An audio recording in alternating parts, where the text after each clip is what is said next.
একবার গেলে ফেরে না কেউ, নরকের যাত্রী। কলকাতার নিউ টাউন, স্মার্ট সিটি। এখানকার সব ফ্ল্যাটেই হোম সিঙ্ক নামে একটা এআই ডিভাইস লাগানো থাকে। ফ্রিজ, এসি, টিভি, লাইট, এমনকি ফ্ল্যাটের দরজা জানলা অবধি মোবাইল দ্বারা চলে। এই এআই ডিভাইস নিয়ন্ত্রণ করে সব। মানুষকে আর পরিশ্রম করতেই হয় না। আমি মৈনাক, আইটিতে চাকরি করি।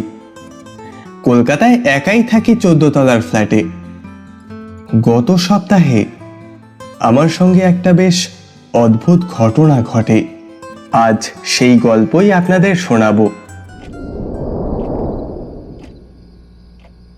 রাত 3:03 আমার ফোনে হোয়াটসঅ্যাপে একটা মেসেজ আসে। আননোন নাম্বার, কান্ট্রি কোড +1 দিয়ে শুরু। দরজাটা খোলো মৈনাক, দরজাটা খোলো মৈনাক। আমি ভাবলাম স্প্যাম, কিন্তু পরদিন রাত 3:03 আবার মেসেজ। জানালাটা বন্ধ করো মৈনাক, আমার ঠান্ডা লাগছে। উঠে দেখি সত্যিই জানলাটা খোলা। অথচ আমার স্পষ্ট মনে আছে আমি শোবার আগে জানলাটা বন্ধ করেই এসেছিলাম। তাহলে আমার কি কোথাও ভুল হচ্ছে? মনের সন্দেহ দূর করতে হোম সিঙ্কের স্মার্ট লক চেক করলাম।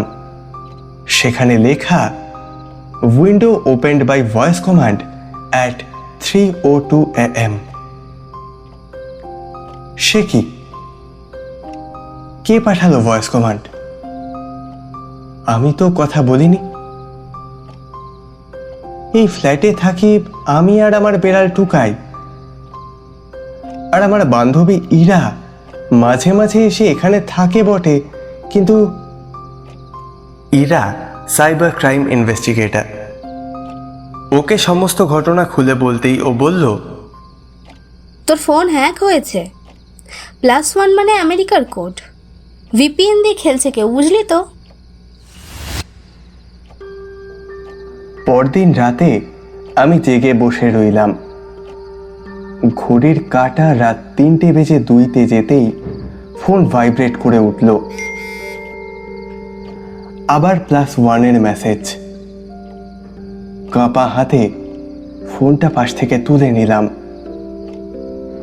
ফোন স্ক্রিনে ভেসে উঠল, মৈনাক, এবার এসিটা 16তে দাও,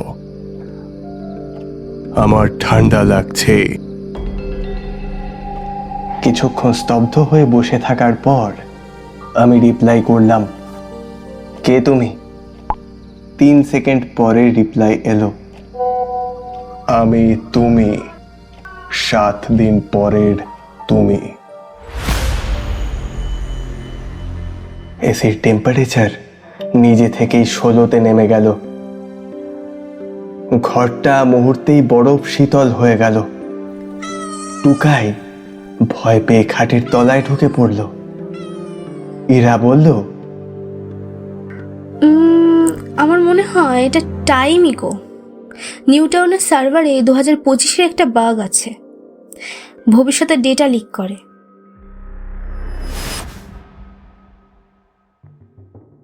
পরের 6 দিন একই ঘটনার পুনরাবৃত্তি ঘটল। +1 আমাকে বলে দিচ্ছে ভবিষ্যতে আমার সঙ্গে কি কি ঘটনা ঘটবে। ফ্রিজ খুলো না, দুধ পড়ে যাবে, পড়ে গেল। লিফটে উঠো না, আটকা পড়বে, আটকে গেলাম। 7ম দিন রাত 3:02 মেসেজ এলো, শোনো মৈনাক, আগামীকাল রাত 3:03 তোমার ফ্ল্যাটে আগুন লাগবে, বাঁচবে না তুমি। একটাই রাস্তা আছে, একটাই রাস্তা আছে তোমার বাঁচার। যদি বাঁচতে চাও তাহলে আজ রাত 3:03 তোমার ফ্ল্যাটের মেইন পাওয়ার সুইচ অফ করে দাও, আর তারপর ফ্ল্যাট ছেড়ে বেরিয়ে যাও। যত তাড়াতাড়ি সম্ভব বেরিয়ে যাও মৈনাক। ভয়ে আমার হাত পা ঠান্ডা হয়ে গেল। কি করব বুঝে উঠতে পারছিলাম না। ইরাকে ফোন করলাম। ও বলল যত তাড়াতাড়ি সম্ভব ফ্ল্যাটের বাইরে বেরিয়ে আসতে। ও পৌঁছচ্ছে। 3:03। আমি ফ্ল্যাটের মেইন পাওয়ার সুইচ অফ করলাম। চারিদিকে শুধু অন্ধকার। আমি দৌড়ে সিঁড়ি দিয়ে নামছি। 14 তলা থেকে 1 তলা। ঠিক রাত 3:04 শুনলাম উপর থেকে এক বিকট আওয়াজ। আগুন। পেছনে তাকিয়ে দেখলাম পুরো ফ্ল্যাট দাউ দাউ করে জ্বলছে। আমাদের 14 তলা ফ্ল্যাটটাকে ধীরে ধীরে গ্রাস করে নিচ্ছে লকে অগ্নিশিখা। আমি ভাগ্যক্রমে বেঁচে গেলাম। ইরা ছুটে এসে আমাকে জড়িয়ে ধরল। ভাই, এই +1 যেই হোক, তার কারণে তোর প্রাণটা আজ রক্ষা পেল। তুই বেঁচে গেছিস ভাই। আমি পকেট থেকে ফোন বের করে +1কে থ্যাঙ্কস লিখতে গেলাম, কিন্তু চ্যাটবক্সে +1 জায়গায় এখন লেখা ইউ, আর নিচে নিজে থেকেই একটা মেসেজ টাইপ হচ্ছে। ইরা, শোনো, কাল দুপুর 2:52 তোমার গাড়ির ব্রেক ফেল করবে। বাঁচতে চাইলে। আমি ফোনটা সামনের দিকে ছুঁড়ে ফেললাম। টুকাই আমার পায়ের কাছে মিউ মিউ করছে। মানে আমি ভবিষ্যৎকে এড়ানোর জন্য ভবিষ্যতের মৈনাককে মেসেজ করছি, আর ভবিষ্যতের মৈনাক ইরাকে বাঁচাবে। কিন্তু কে প্রথম মেসেজটা পাঠিয়েছিল? আমি, নাকি আমার ফোনের স্ক্রিন নিজে থেকেই অফ হয়ে গেল? পর মুহূর্তেই ফোনের স্পিকার থেকে ভেসে এলো একটা ফিসফিসে কণ্ঠস্বর। কোনো এক যান্ত্রিক জান্তব আওয়াজ দূর থেকে যেন বলছে, "The countdown has started, Mainak. খেলা সবে শুরু হলো।